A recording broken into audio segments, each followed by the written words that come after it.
At 8:06 in the morning, the most feared mafia boss in the city handed his 7 months pregnant wife a black trash bag and told her to take only what she personally earned. Standing behind him was his young mistress, casually wearing the wife's own cardigan like she'd already moved in. 7 years of marriage, one trash bag. But before she walked out the door, Serena Ashcroft picked up one sealed envelope her late grandmother left behind, and the 8 words written on the front were about to burn everything down. Hit like, drop your city in the comments so I can see how far this story has traveled. And don't you dare close this, because this man just threw out the woman who secretly owns everything he has. Disse Massa. The morning started the way bad mornings always do. Quietly, without warning, wearing the face of something ordinary. Serena Ashcroft woke at 6:45 to the smell of espresso she hadn't made. She lay still for a moment in the California king bed, one hand resting on the hard curve of her stomach, listening. 7 months along and her body had turned against her in small, grinding ways. Her lower back ached from the mattress. Her ankles felt thick and slow. And the baby had developed a habit of pressing a heel hard against her right ribs sometime around 3 in the morning, as though already impatient with the world outside. The penthouse was 52 floors above the city. On clear mornings, you could see the lake from the bedroom window, flat and gray-green and enormous, stretching out past the edge of everything until it looked like the beginning of somewhere else. Serena had loved that view once. She'd stood at that window on their first night in this apartment, barefoot on the cold marble, and thought, this is what arrival feels like. She didn't go to the window that morning. Something in the air was wrong. Not loud wrong, quiet wrong. The kind of wrongness that sits in the back of your throat before you understand it. She pulled herself upright slowly, one hand braced on the nightstand, and that was when she heard the voice. It was coming from the living room. Female. Low, but not low enough. Serena sat on the edge of the bed and breathed. She knew that voice. She'd known it for 14 months, actually, the way you know a splinter you can't quite reach, by the specific quality of the pain it caused. Bianca Rossi. 26 years old, dark hair, wide eyes, the particular confidence of a woman who had never once been asked to wait. Serena had found out about Bianca the way wives usually find out, not through confession, not through confrontation, but through the specific behavioral shift of a husband who stopped being careful. A phone left face down, a business trip that produced no receipts, a Wednesday evening that couldn't be accounted for and wasn't. She had said nothing for 3 months. She would regret that later.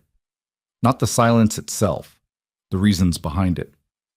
She'd stayed quiet because of the pregnancy, because of the apartment, because Luca Moretti's name opened doors and closed threats, and because she had allowed herself, slowly and without noticing, to mistake proximity to power for power itself.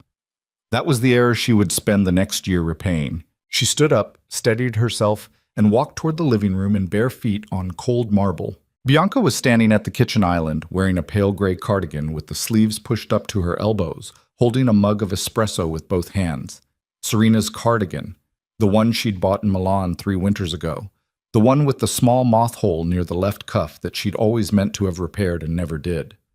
Bianca was wearing it like she'd had it for years, like it had always belonged to her. Luca was at the window, Serena's window, the one she'd loved, with his back to the room. He was already dressed. Dark suit, no tie. His shoulders were the same shoulders they'd always been, broad and deliberate, the shoulders of a man accustomed to occupying space without apology. He had a phone in his left hand, but he wasn't looking at it. He was looking out at the lake. Neither of them noticed her for a moment. Then Luca turned. His face did the thing it did when he was managing a situation. It went neutral. Not cold exactly, just clean, professional. The same face he wore in meetings with men who wanted things from him and weren't going to get them.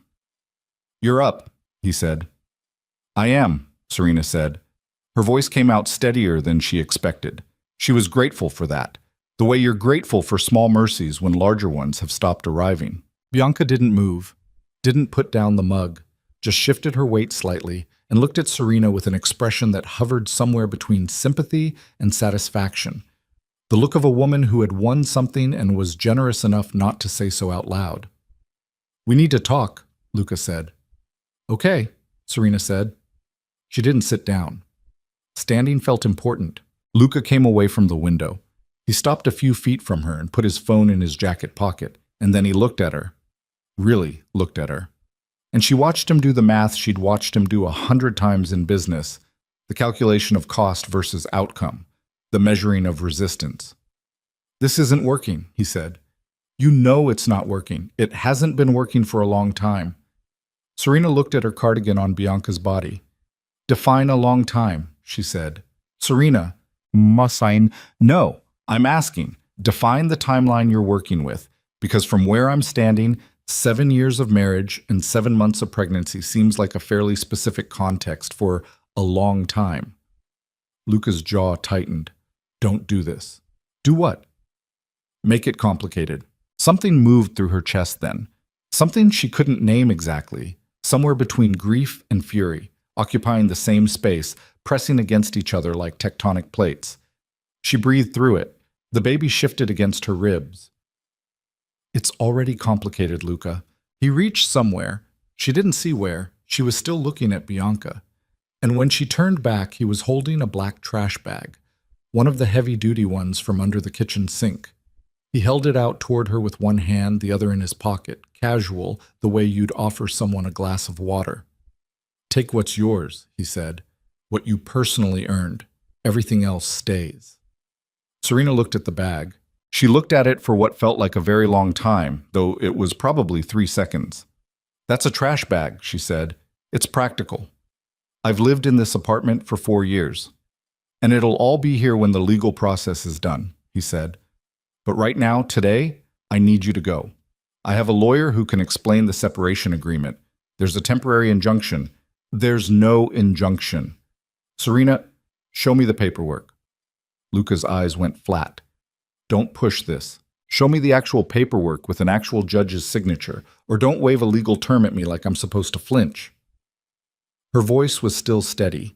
She genuinely could not explain where the steadiness was coming from.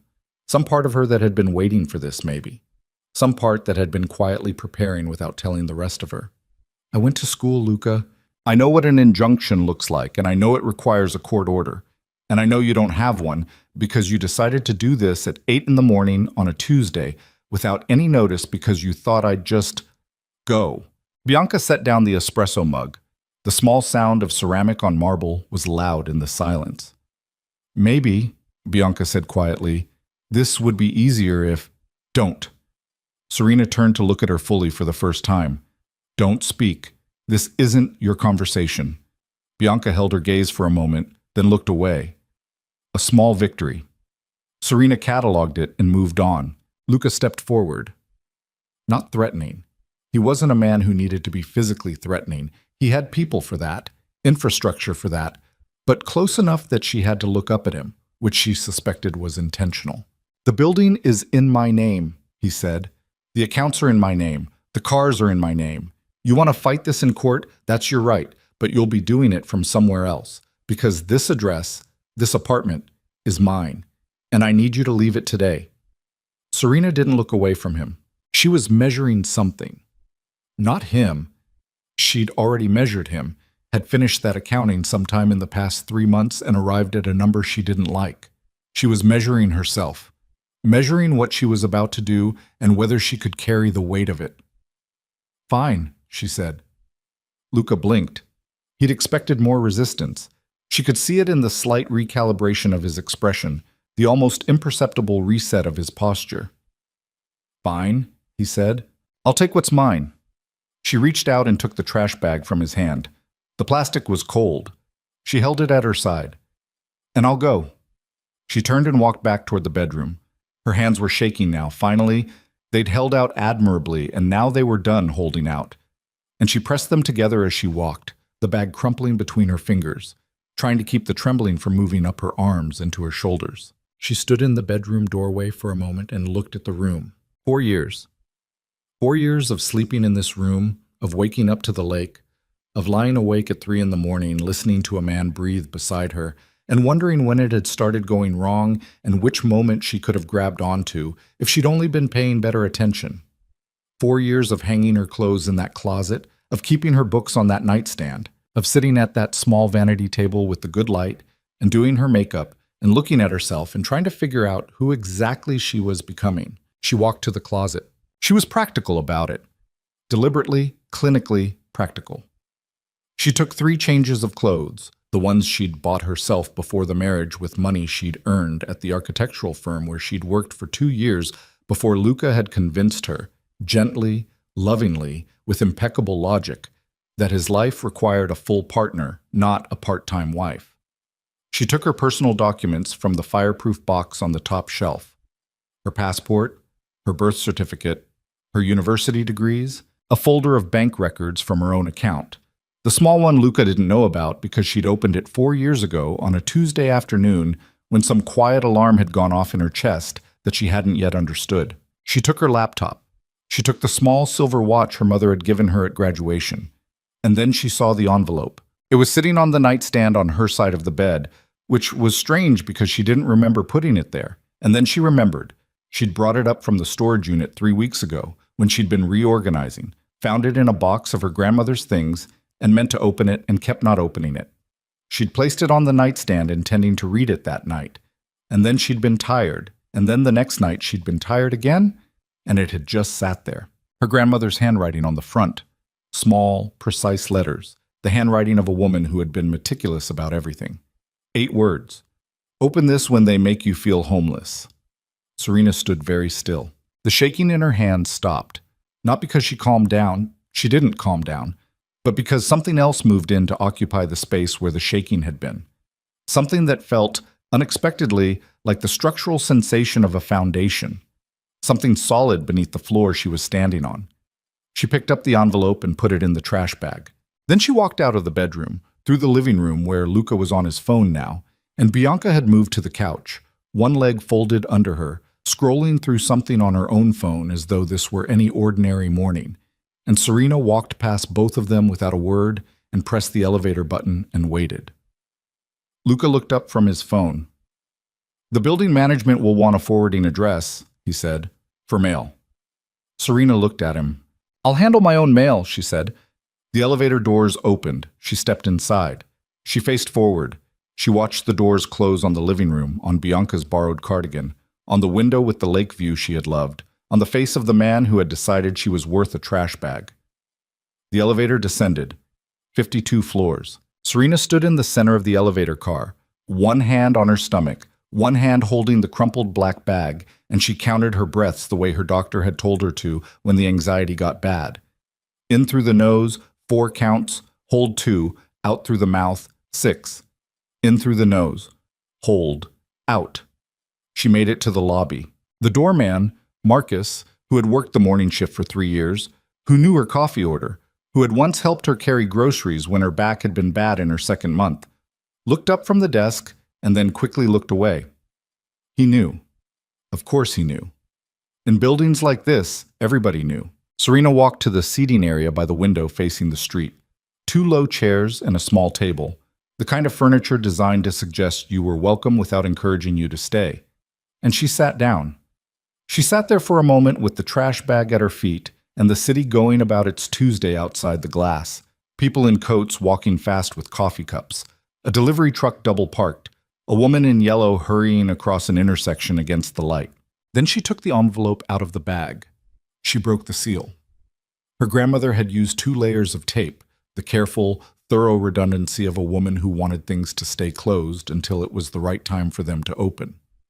Inside was a single folded sheet of paper and a smaller sealed envelope marked with a law firm name, Hale and Associates, with an address in the financial district. The letter was dated 9 years ago. Her grandmother's handwriting, same precise small letters. "My darling Serena, if you are reading this, then something in your life has cracked open enough to make you reach for this envelope. I'm glad you reached. I've been waiting for you to need what's inside. There are things about our family I never told you while I was living, not because I doubted you, but because I wanted you to find your own way into your strength before you learned the full weight of what you carry. A woman who discovers her power too early sometimes forgets to discover herself first. The envelope from Hale and Associates contains a document that will direct you to the full accounting of the Ashcroft Legacy Trust. I have spent 30 years building it quietly, carefully, and entirely in your name. Real estate, holdings, properties throughout the city. The numbers will surprise you. Don't let them frighten you. You are not what anyone has made of you. You are what I saw in you the first day you asked me why something was unfair and waited for a real answer instead of a comforting one. Go see Veronica Hale. She's been waiting.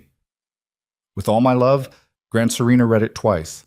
Then she looked out the window at the street. A man in a suit walked past without looking at her. A pigeon landed on the outside ledge and then took off again. The delivery truck pulled away from the curb. The city continued being the city, indifferent and enormous, doing what cities do. Serena opened the inner envelope. The document inside was dense, legal formatting, references and cross-references, terms she understood partially and terms she would need explained.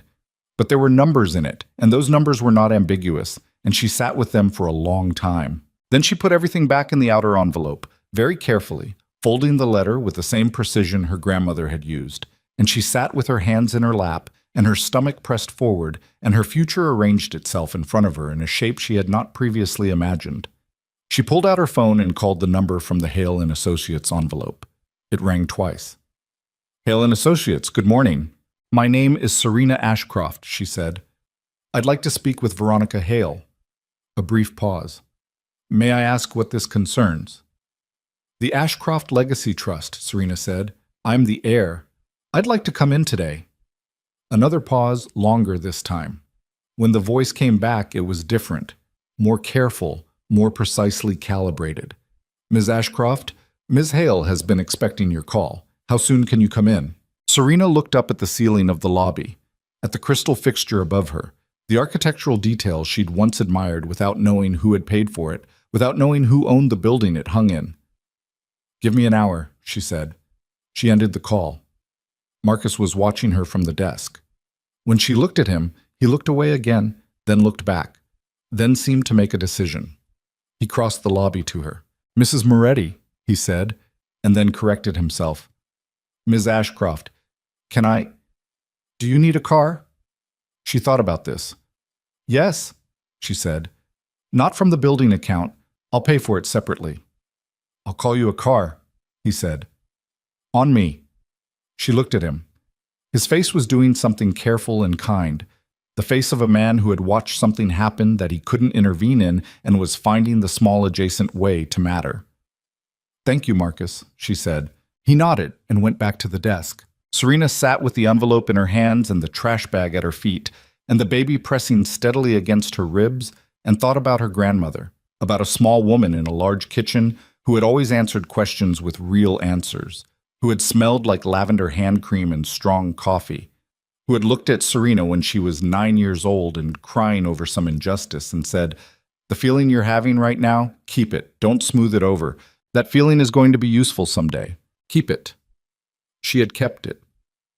45 minutes later, Serena Ashcroft walked into the offices of Hale & Associates on the 31st floor of a building in the financial district, carrying a trash bag and a sealed envelope and 7 months of pregnancy and the specific, dangerous kind of calm that comes not from the absence of feeling, but from the arrival of absolute clarity. Veronica Hale was 61 years old, which she wore the way certain women wear good coats. Not to be warm, but to be formidable.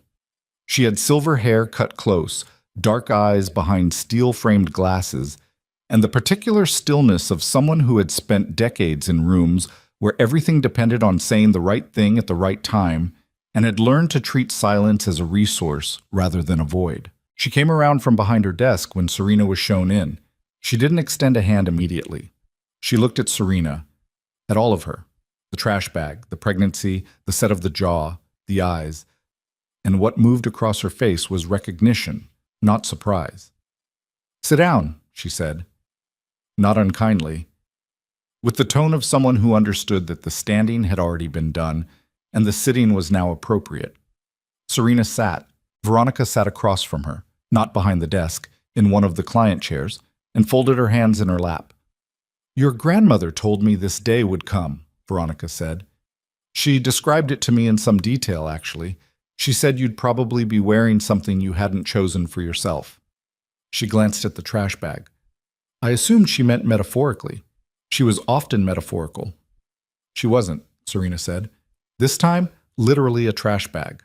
Veronica's mouth moved in something that was almost a smile and then was a different expression, harder, more purposeful. "Tell me what happened this morning," she said. "Everything in order," Serena told her. She was precise. She'd always been precise. It was one of the things Luca had found attractive about her early and found inconvenient about her later. The way she didn't round numbers or soften descriptions. The way she reported things as they were rather than as she felt about them. She gave Veronica the timeline, the trash bag, the injunction bluff, Bianca in the cardigan, the elevator, the lobby, the letter. When she finished, Veronica was quiet for a moment. "He bluffed about the injunction," Serena said. "He had nothing. He was counting on me not knowing that." "He's been counting on you not knowing quite a few things," Veronica said. She stood and went to her desk and came back with a thick-bound document and set it on the coffee table between them. "The Ashcroft Legacy Trust. Your grandmother established it in its current form 23 years ago. You were named sole heir and controlling trustee contingent on reaching the age of 30, which you did 2 years ago." "I'm 32, Serena said. "Yes. For 2 years you have been legally and completely the controlling trustee of this trust. You simply didn't know it yet." Veronica tapped the document. "Your grandmother was specific about the timing. She didn't want the trust activated until you needed it. She was afraid that too much too early would," her exact words were, "give you the answer before you'd learned the question." Serena looked at the document. "What's in the trust?" she said. Veronica told her. It took 11 minutes, which was how long it took to go through the inventory at a speed that allowed comprehension rather than just listing. By the end of the 11 minutes, Serena had heard the addresses and estimated valuations of 47 properties in the city, including 3 office towers, 11 luxury residential buildings, a portfolio of commercial and retail properties, 4 hotels, 8 event venues, and several dozen additional assets including investment holdings and a private endowment, including, Veronica noted near the end, the residential tower at 1100 Meridian Avenue, floors 1 through 50, including penthouse floor 52. Serena said nothing for a moment. "That's where I live," she said. "That's where you lived this morning," Veronica said. "Yes. Luca told me the building is in his name." "Luca Moretti's operating company holds a lease on the penthouse unit," Veronica said. "He does not own the building. No one who told him otherwise was telling him the truth, or he never checked, which seems," she paused, "on reflection, consistent with what you've told me about him." Serena pressed her fingers against her mouth for a moment. "The office tower he runs his legitimate businesses from," she said slowly.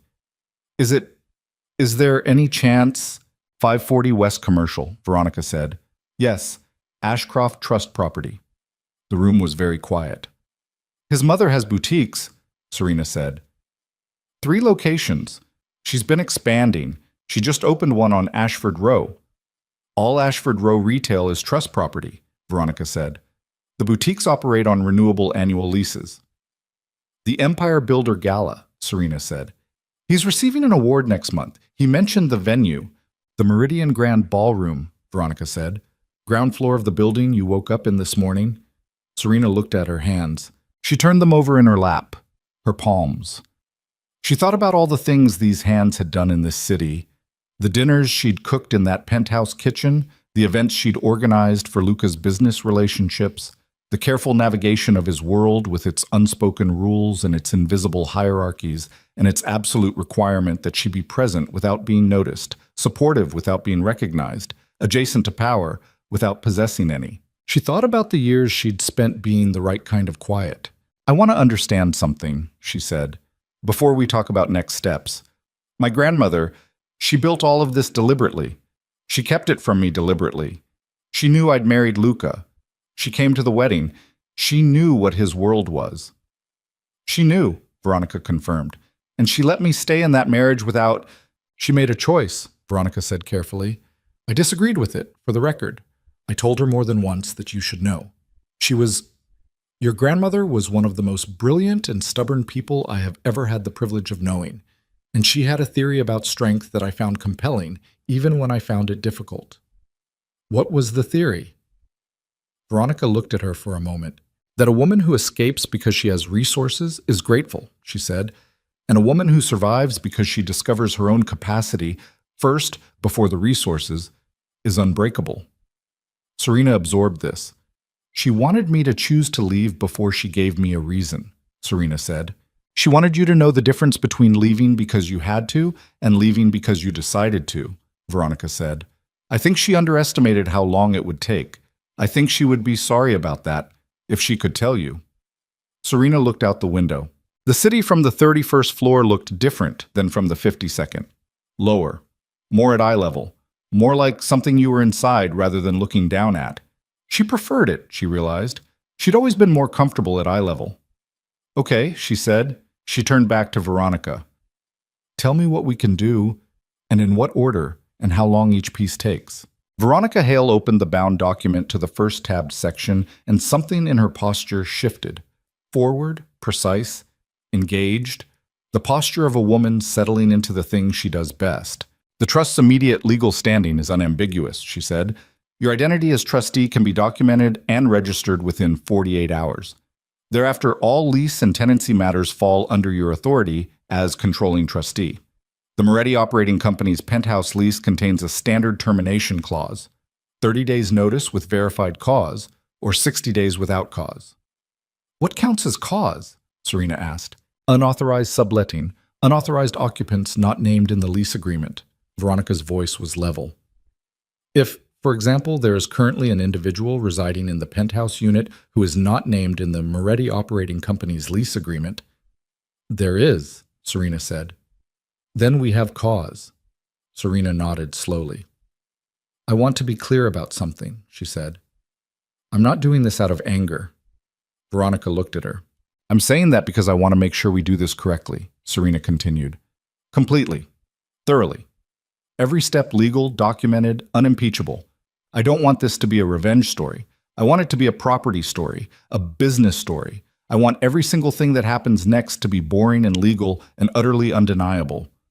Veronica was quiet for a moment. That, she said, is exactly what your grandmother said you'd say. She said those exact words? She said, when she comes in, she'll want to do it right. Don't let anyone talk her out of that. It's the most dangerous version of her. The most dangerous version. Serena sat with that for a moment. Let it settle. Then she picked up the bound document from the coffee table and held it in both hands. Heavy, dense, the physical weight of decades of invisible work. And she thought about her grandmother, about that small woman and her lavender hand cream and her real answers, about 30 years of building something in silence and putting it in an envelope and waiting. She thought about the trash bag. She thought about the cardigan. She thought about Luca's face when he'd held out the bag, that professionally neutral face, the cost-benefit calculation, the absolute certainty that she would take the bag and go quietly. She thought about Bianca scrolling her phone on the couch, already settled in, already at home. Let's get started, Serena said. Outside the 31st floor window, the city went about its business, enormous and indifferent. 47 properties, 3 office towers, 4 hotels, the ballroom, the boutiques, the penthouse where Bianca Rossi was, at this exact moment, probably finishing that espresso and taking photographs of herself in Serena's kitchen for whatever social media account she used to perform her life. Serena opened the first tabbed section of the trust document. The baby pressed against her ribs. She pressed back gently, the small private gesture of a woman making a silent agreement with the person growing inside her. I'm handling it. And in the building's records office, 3 floors below them, a document request had already been initiated, the first formal step in a chain of legal events that would, in the coming weeks, touch every property, every lease, every address that Luca Moretti believed he controlled. He had handed her a trash bag and told her to take only what she'd personally earned. He should have been more careful about what she considered personal. He should have been more careful about a great many things. But most of all, and this was the part he would not understand until it was far too late to matter, he should have been more careful about the name on the door. Not his name, hers. It had always been hers. 3 days after Serena Ashcroft walked out of the Meridian Tower lobby with a trash bag and an envelope, Luca Moretti threw a dinner party. This was not accidental. Luca did not do accidental things. The dinner party was deliberate, curated, and sent as a message the way men like him always sent messages.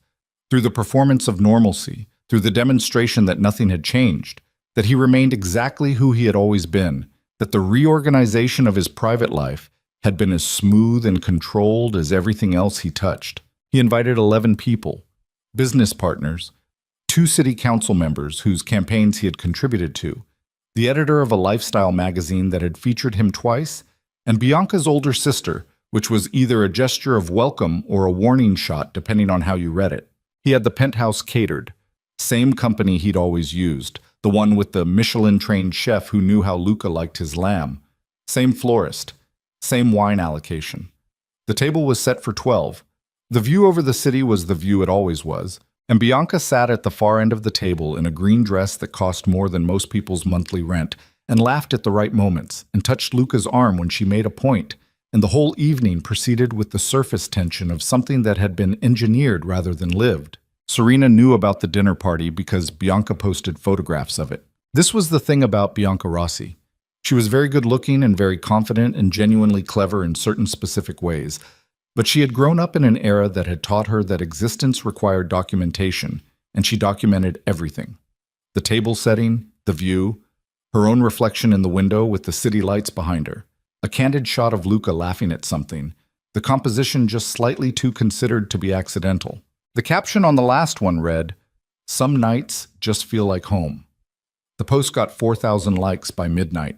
Serena saw it at 11:15 from the bedroom of the furnished apartment Veronica's office had arranged for her in the financial district, a clean, spare one-bedroom on the 18th floor of a building that, as it happened, was also an Ashcroft Trust property, a fact that had produced a very specific expression on Veronica's face when she'd mentioned it, and that Serena had filed away without comment.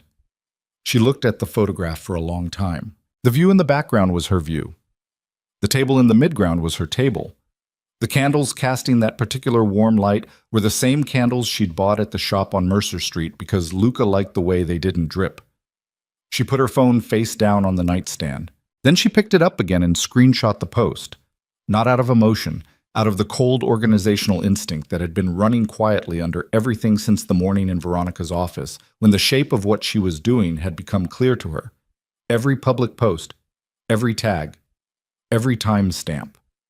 Bianca was, without understanding it, building a documentary record of unauthorized occupancy of a trust property, and Serena was going to let her keep building it for exactly as long as was useful. She set a phone alarm for 6 a.m. and went to sleep. She slept better than she had in months.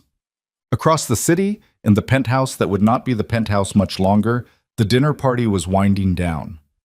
The last guest left at 11:40. The catering staff packed out.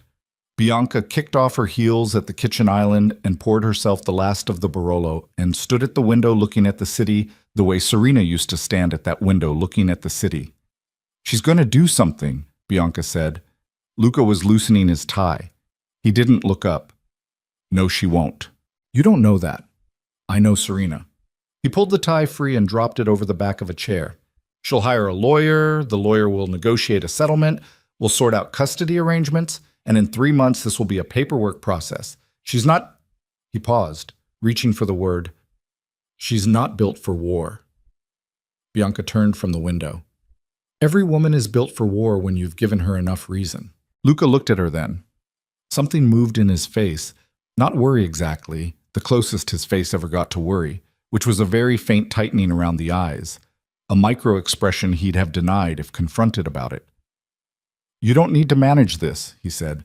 "I am managing this. I'm just saying, but—" "Bianca." His voice didn't raise. It didn't need to. "I'm managing it." She picked up her wine glass and said nothing else. But she left the lights on in the master bedroom that night, which was something Serena had never done. And sometime around 2 in the morning, she took her phone into the bathroom and sent a message to her sister that said only, "I don't know. Something feels off." Her sister didn't respond until morning. By then, quite a few things had already started moving. What? Veronica filed the trustee registration documentation on Wednesday morning. It was processed by Thursday afternoon, faster than standard, because the Ashcroft name was not unfamiliar to the relevant offices. And because Veronica Hale had been practicing law in this city for 34 years and understood exactly which windows to knock on and in what sequence. By Thursday evening, Serena Ashcroft was the documented, registered, legally unambiguous controlling trustee of the Ashcroft Legacy Trust. She sat in Veronica's conference room and signed her name at the bottom of the registration confirmation, and the pen left a mark on the page that was also, in some way she wasn't going to examine too closely in that moment, a mark on the shape of everything going forward. First notification goes out tomorrow, Veronica said. Standard trustee introduction letter to all property managers and leaseholders. It identifies you as the new active trustee and instructs that all future correspondence be directed to this office. Will Luca see it immediately? He'll see it whenever his property manager forwards it, which could be immediately or could take a few days depending on how attentive they are. Veronica removed her glasses and cleaned them with a small cloth from her desk drawer. The Moretti Operating Company's office building manager is generally prompt. I would expect he has it by end of day Monday. Serena nodded. The penthouse, she said. The penthouse unit notification goes directly to the leaseholder, the Moretti Operating Company, and simultaneously to the building management office. Veronica put her glasses back on. Given the documentation we've compiled about the unauthorized occupant, the letter will include a formal notice of lease review. Not termination yet. Not yet. Review. We give them the opportunity to respond. Due process is our friend here, Serena. Every step correct. Every step documented. We want there to be no argument about how we did this. Right. Serena pressed her palms flat on the table. The fluorescent light in the conference room was slightly blue-white, the kind of light that made everyone look like they were underwater. Veronica, when he gets the letter, what does he do? Veronica looked at her steadily. In my experience, men who've spent their lives being the person who sends the letters have a specific reaction when they start receiving them. Which is? They make calls. They try to locate the leverage they assume they have, she paused. And then they discover they don't have it, and they come to a meeting. Will he come to a meeting? He'll try to avoid one first. He'll try to handle it through intermediaries. His lawyer, possibly a business associate he thinks has influence over the situation. He'll want to make this quiet and contained. Veronica's voice was measured, analytical, the voice of someone describing weather patterns. When that doesn't work, yes, he'll come to a meeting. Serena thought about Luca's face, the professional neutrality, the cost-benefit calculation. He's going to be furious, she said. Almost certainly, Veronica agreed. The question is whether he expresses it productively or destructively, and whether we're prepared for either. Are we? Veronica allowed herself one of those almost smiles. We have been prepared for this for 23 years, Serena. A few days head start for him doesn't worry me. The first call Luca made on Monday morning, 40 minutes after his property manager forwarded the trustee notification letter, was to his own lawyer, a man named Curtis Greer, who billed at $900 an hour, and whose primary professional value was the ability to remain calm in the presence of very agitated, wealthy men. Tell me this is wrong, Luca said. I can't tell you that, Curtis said. Tell me there's a challenge. There might be grounds to examine the trust formation documents. The timeline, the manner of your wife's notification, My wife's grandmother built this trust over 30 years, Luca said. I need you to tell me the trust is challengeable. Curtis was quiet for a moment.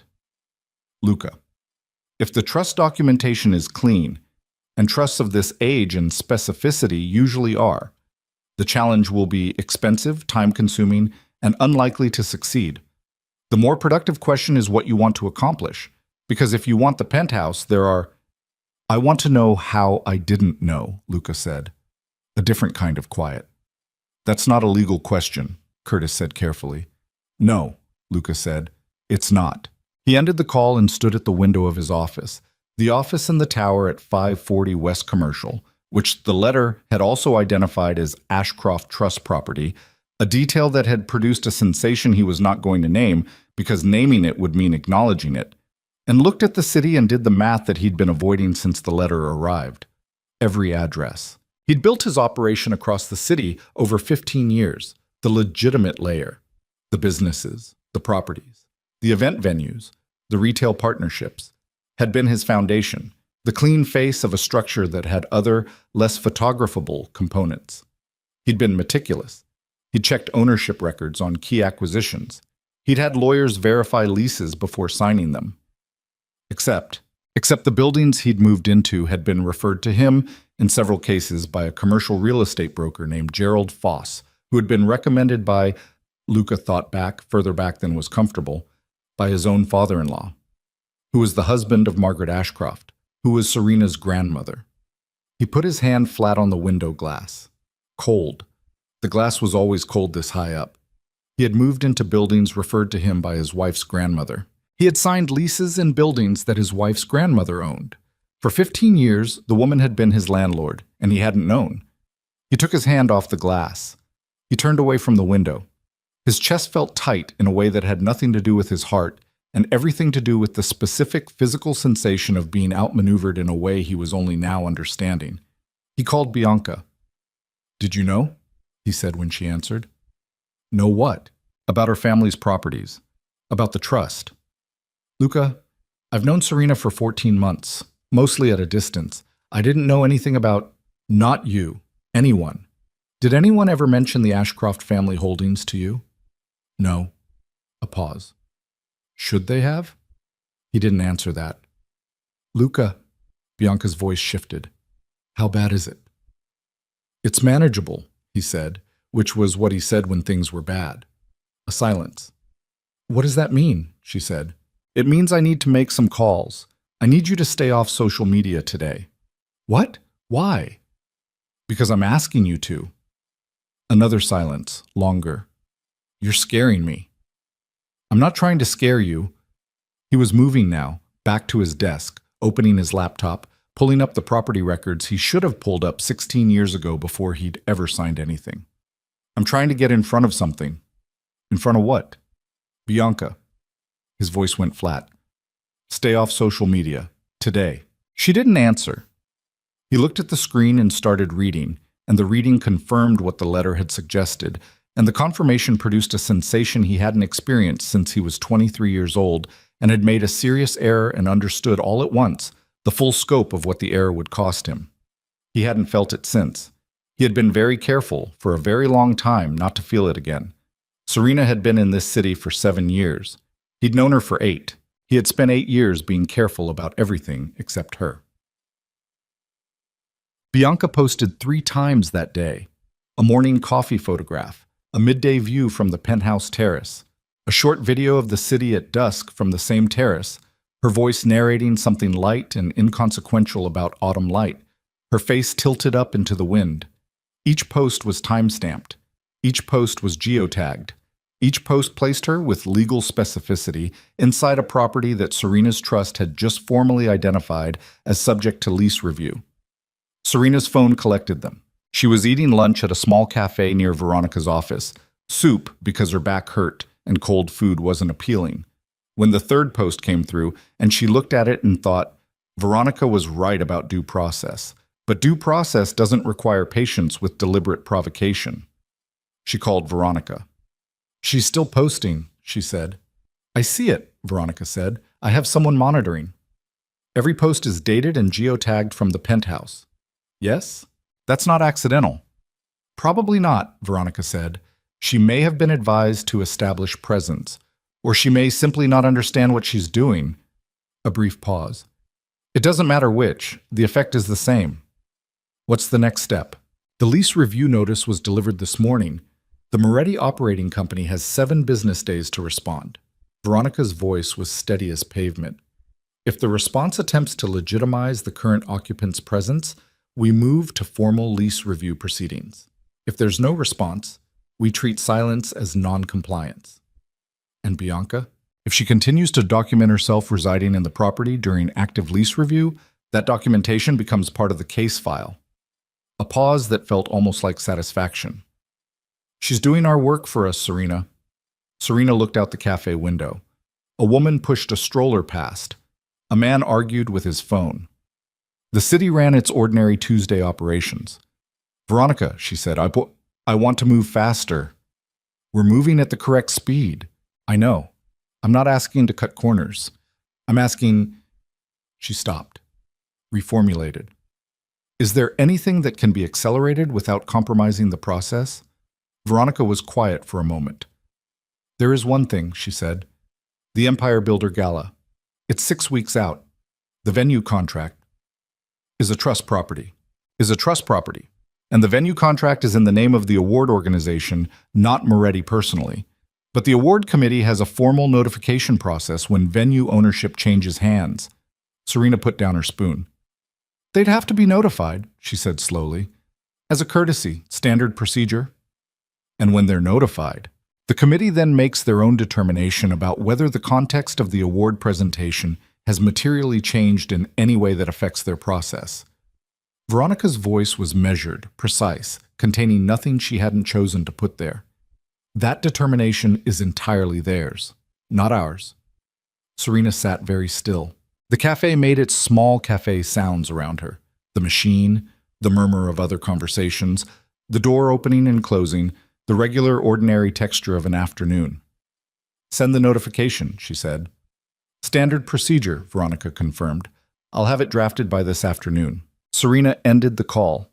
She picked up her spoon and finished her soup and paid her bill and walked back toward Veronica's office through the autumn city, past the buildings with their addresses, past the towers she now understood differently than she had 3 days ago, past the streets that looked the same and were the same and would keep being the same regardless of what was happening in the legal architecture beneath them.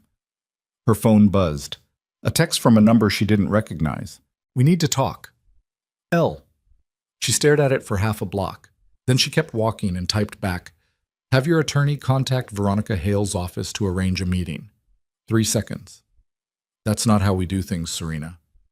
She stopped on the sidewalk. People moved around her, the city's persistent, indifferent flow. She typed, it is now. She put the phone in her pocket and kept walking. Her back ached. The baby pressed against her ribs. 6 weeks until the gala. 7 business days on the lease review. 47 properties and a grandmother who had spent 30 years preparing for a Tuesday morning that the grandmother herself hadn't lived to see. The most dangerous version of her.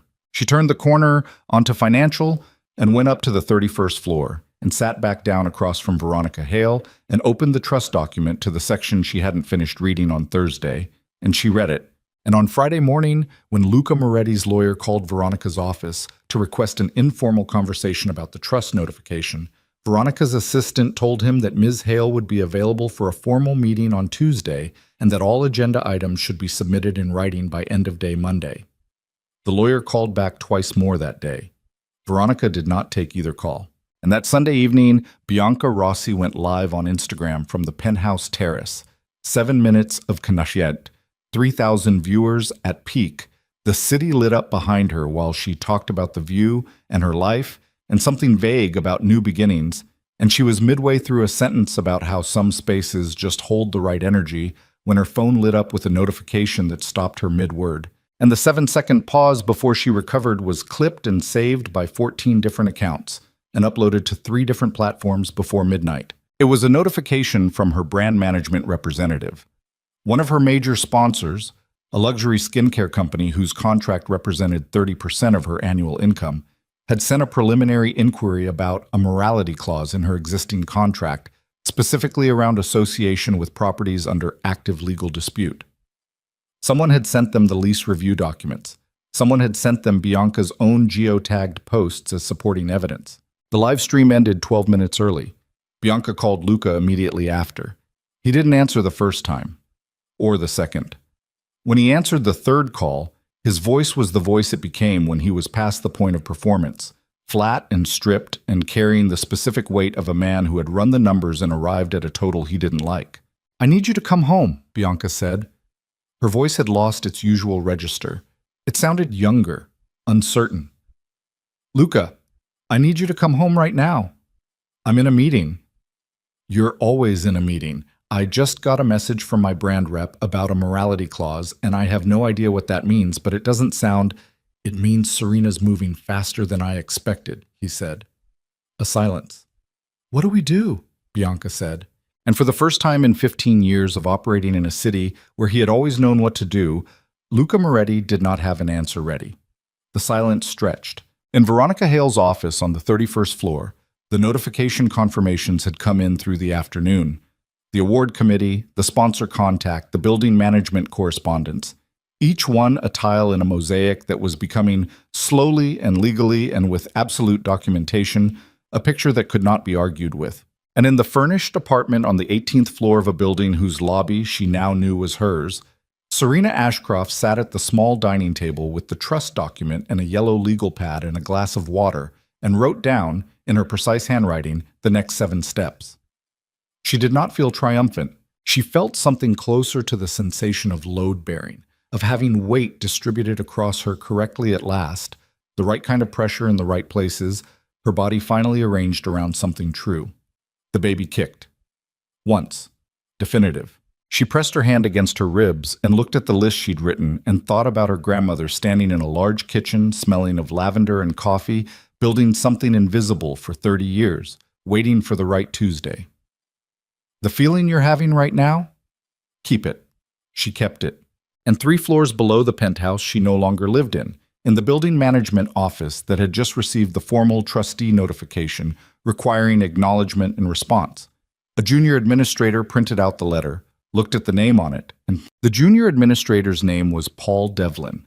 24 years old, 11 months into the job, the kind of person who followed procedures because procedures were the only firm ground in a building full of people who made decisions he wasn't cleared to understand. He printed the trustee notification letter, looked at the name on it, and walked it directly to the building's senior property manager, a woman named Sandra Cho, who had been managing the Meridian Tower for 9 years. Sandra read the letter once, then again. Then she picked up her phone and called the Meridian Operating Company's property liaison, which was the correct procedural step, the step the process required. And she did it without hesitation because Sandra Cho had survived 9 years in building management by doing the correct procedural step every single time, without exception, without allowing herself to consider the personal implications of what the correct procedural step might set in motion. The liaison didn't answer. Sandra left a message, logged the call, and placed the letter in the active correspondence file. Paul Devlin went back to his desk. By Monday morning, the Meridian Operating Company had received formal notification from 4 separate directions.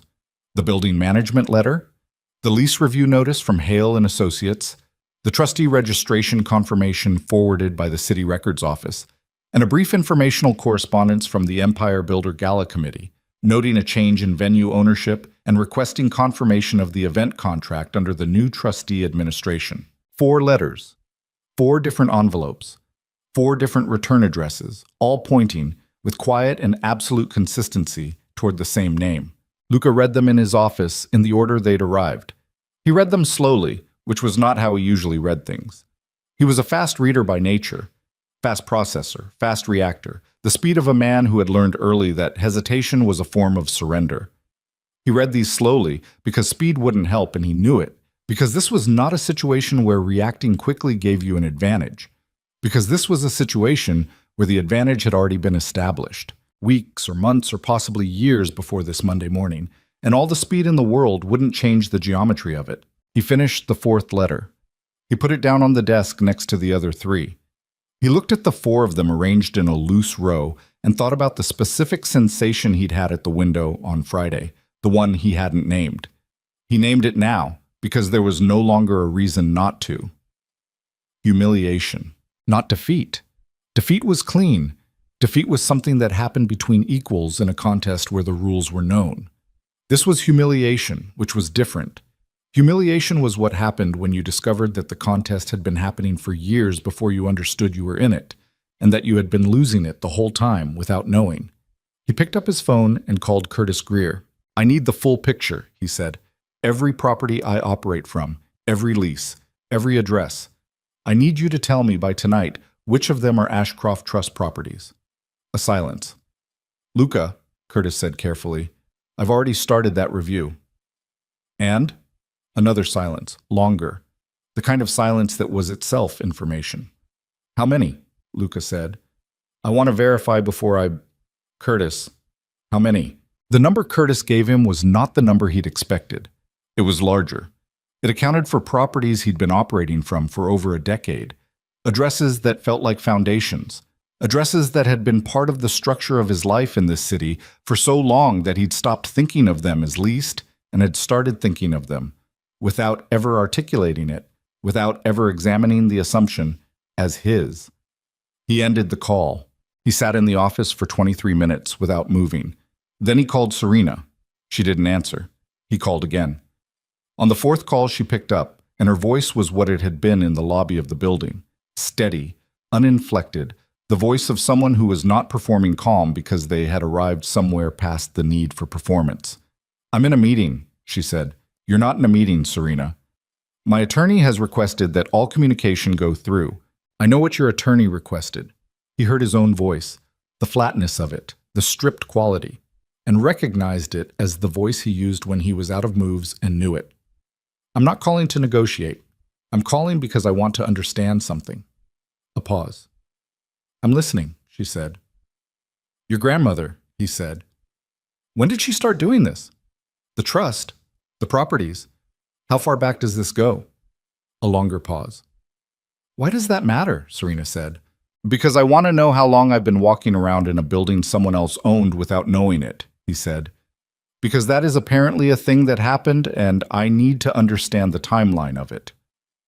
Silence on the line. He could hear her breathing, slightly slower than normal, the deliberate rhythm of someone managing something. "Veronica's office will schedule a meeting," she said. "Bring your attorney. We can discuss—" "Serena." His voice cracked on her name. Not broke, cracked, a single hairline fracture, the kind that appears under pressure before the structural failure. "I need you to talk to me, not through lawyers, not through a process. Talk to me." The silence that followed was long enough that he thought she'd ended the call. Then she said, "Thursday, 2 o'clock, Veronica's office. Bring Curtis." The line went dead. Luca put his phone on the desk next to the 4 letters. He looked at them for another moment. Then he stood and walked to the window and looked out at the city and tried to locate, somewhere in the grid of it, the thing he was missing, the angle he hadn't seen, the move that remained available to him. He was good at this. He had spent 15 years being good at exactly this, finding the available move, the pressure point, the leverage that wasn't visible until you knew where to look. He couldn't find it. For the first time in 15 years, he genuinely could not find it. In the apartment below, Bianca was on the phone with her brand representative, her voice doing the thing it did when she was frightened but refusing to perform fright, higher in register than usual, faster, the words running together at the edges. The skincare company had sent a formal notice, not termination, preliminary notice, a grace period, a request for clarification about the property dispute and Bianca's current living situation. But preliminary notice from one sponsor had a way of becoming a signal to others, and Bianca's representative was not calling to reassure her. "You need to not be associated with this property dispute," the representative said. Her name was Dana, and she was the kind of woman who delivered bad news with the brisk efficiency of a weather report. "I don't care how you do it. You need to not be in that apartment, Bianca." "I live here," Bianca said.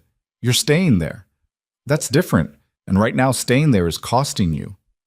"Luca." "I don't know, Luca. I know your contracts.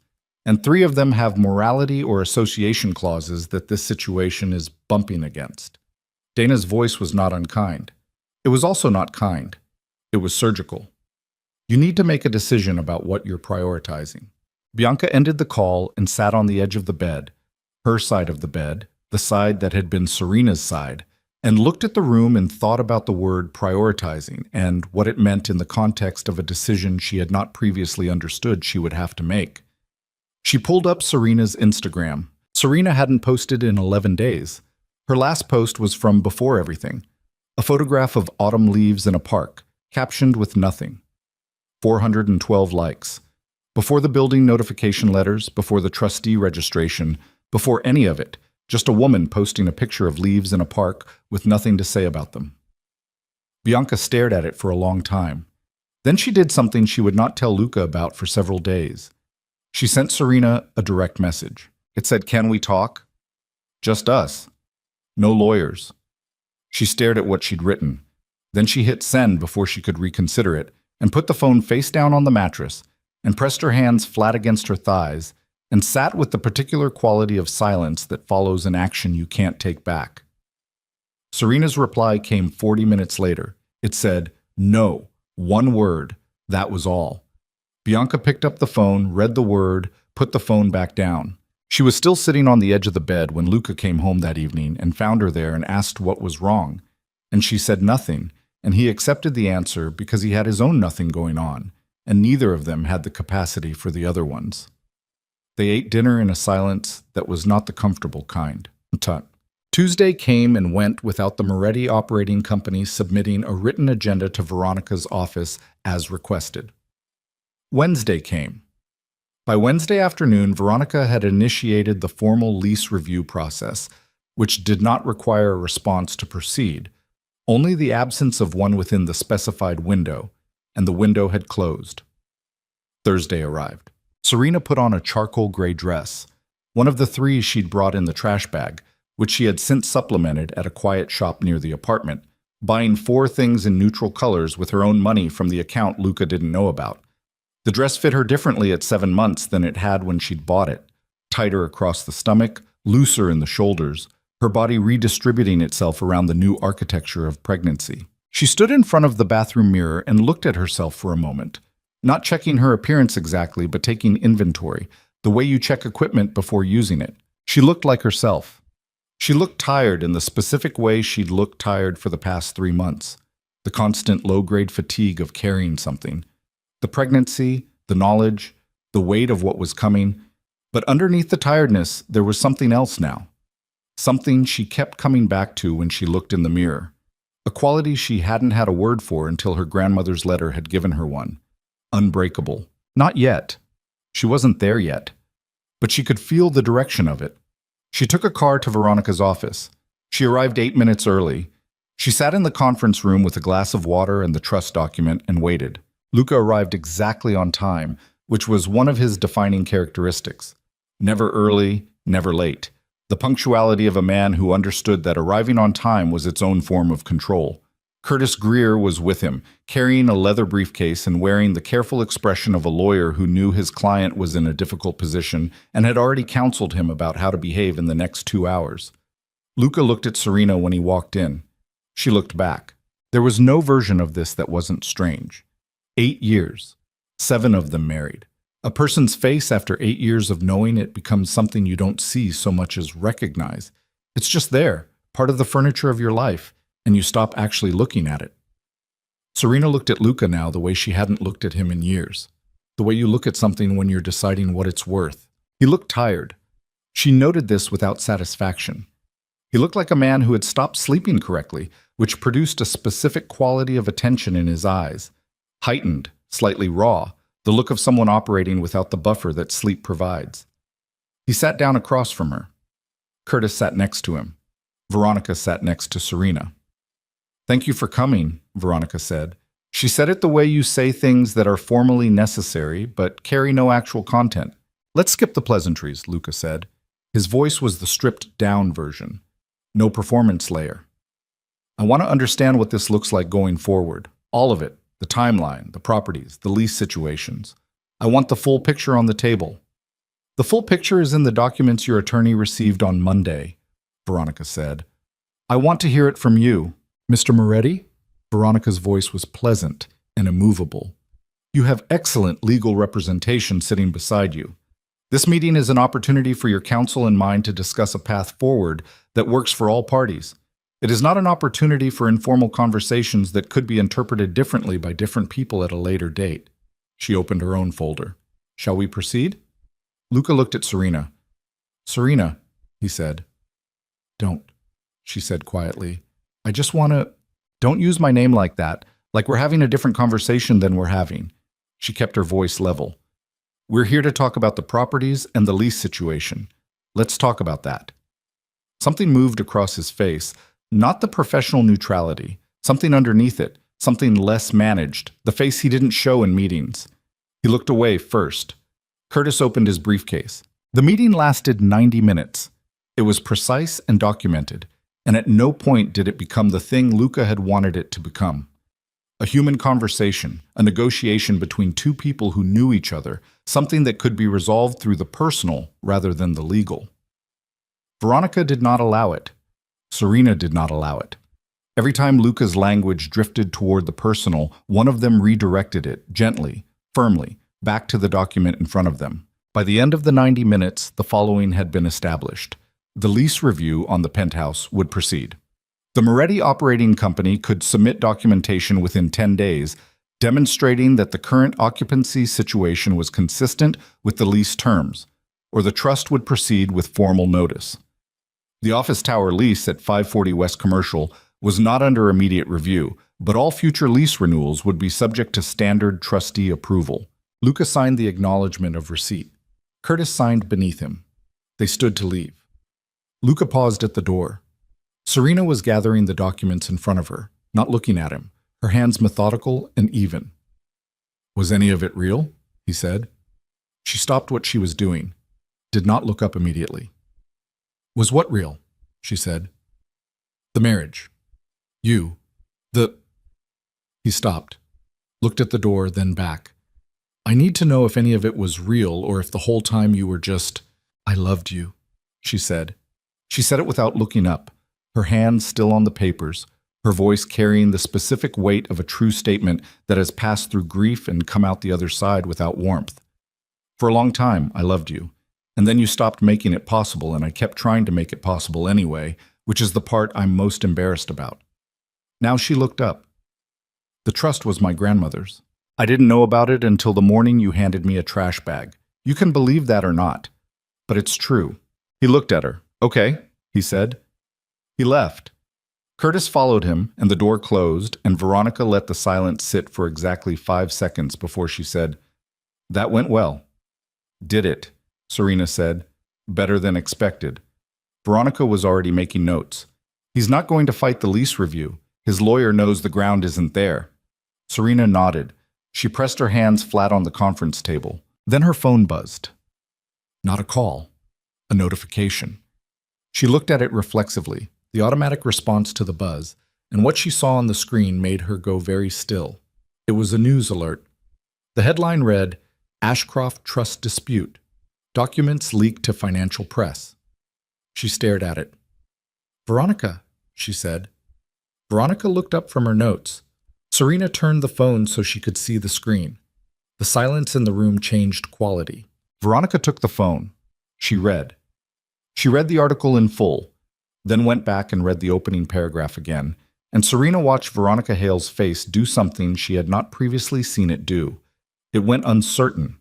Not panicked, not undone, but uncertain, which in a face that was almost never uncertain was its own form of alarm.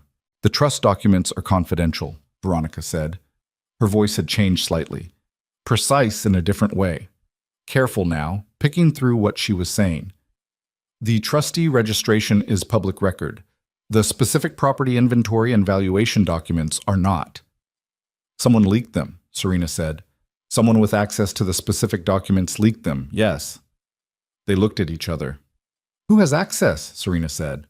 "My office," Veronica said. "The records office, where the registration was filed, but they only received the summary documentation, not the full inventory." She set the phone down on the table.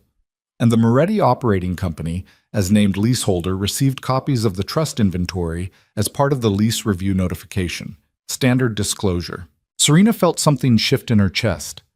Not the emotional shift, not grief or fury, she was past those as first responses. A structural shift, the shift of something she'd been standing on moving beneath her. "Luca had the full inventory," she said. "His attorney received it, yes. He just walked out of this room.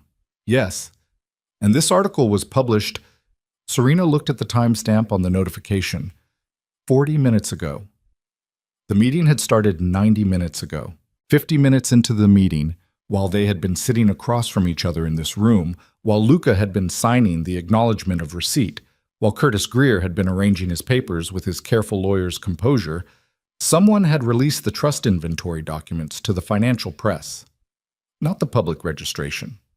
The full inventory. With valuations.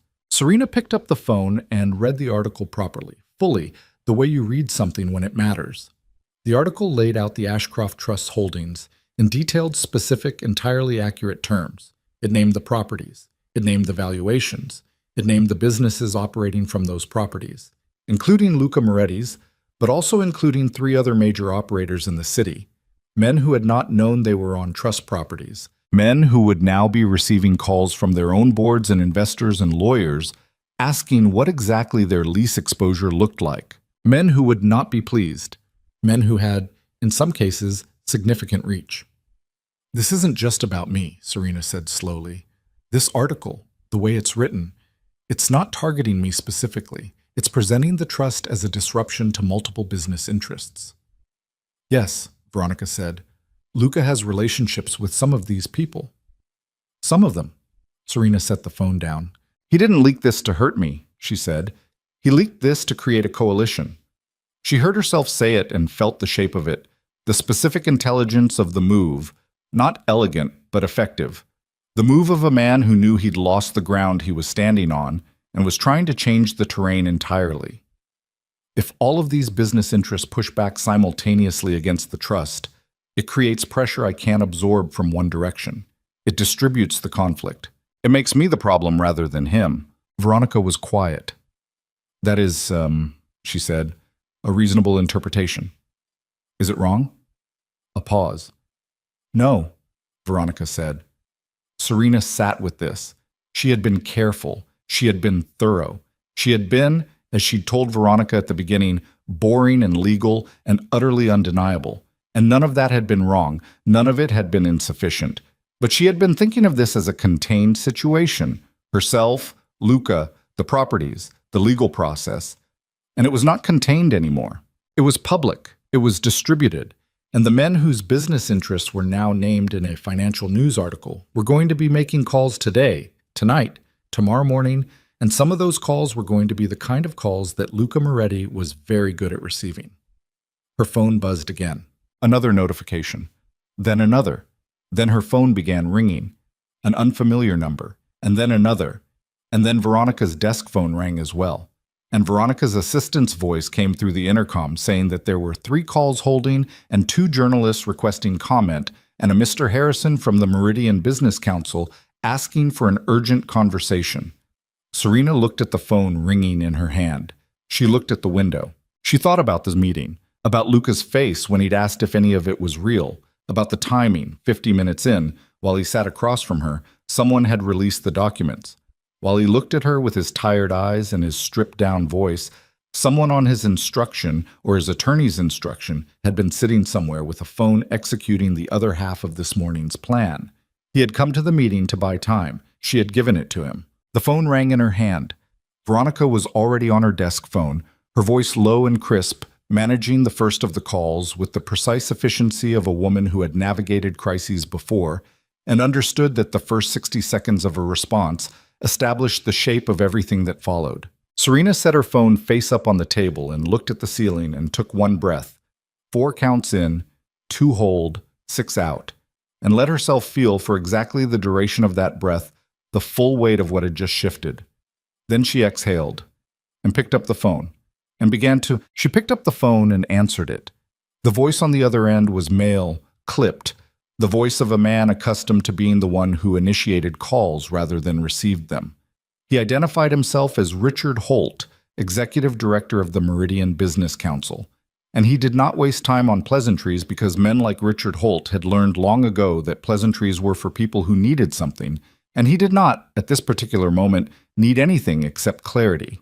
Ms. Ashcroft, he said, I assume you've seen the article. I have, Serena said.